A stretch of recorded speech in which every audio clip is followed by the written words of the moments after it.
The National Lottery Commission has been funding this project since the mid-1990s, and in every single survey, the popularity of gambling in the age group 12 to 15, which is where the 9,000 children came from, has declined, and it's happening in overseas jurisdictions as well. So it's not just us. So the kids in that age group gamble less than their predecessors did. Yes. What are they doing, and why? Why is gambling suddenly, as it's advertised so much, it's made to look glamorous? Why are they not buying into it then? Which is good news, but why not? Well, we don't know for sure.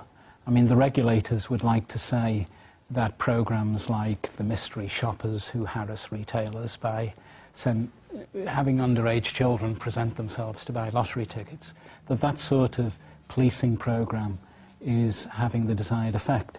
And that might well be so, but the fact that this is happening all around the world, and also gambling amongst children themselves, as opposed to commercial gambling, cards and so on, that's declining.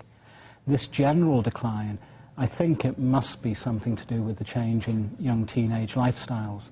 There's so much more. Are they spending their money on something else then, presumably? Well, I suspect they might be spending their money on text messaging, though we can't say that from the survey.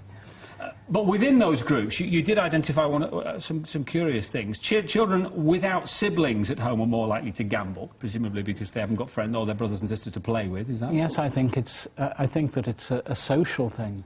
Now, you know, we also collected information on drinking, smoking and drug taking, and we found that the only child at home didn't behave any differently from other children.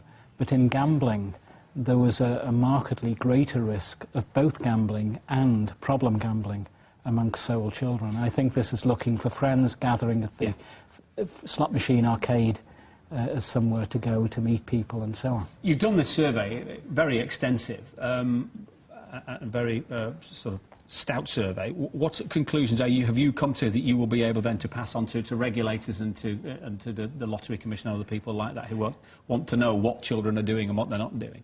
Well, what we came up with by looking at lots of different factors in the child's background was we built a statistical model to predict the probability that a given child would gamble, and then the probability that the child would be a problem gambler. Which is something we really want to know, yes, we can cut that off, as it were. Now, I think the value in policy terms will be this will allow us to focus gambling education on groups of children who are most at risk. For example, those in deprived schools. It's an interesting thing that if you measure school deprivation by free school meals, then children in places where there is a lot of deprivation actually gamble less than children in more affluent schools. Presumably children in more affluent schools have more disposable income to lose, though, is that yes, the theory? Yes, but on the other hand, the children in deprived schools who do gamble have much higher scores on the problem gambling index that is applied.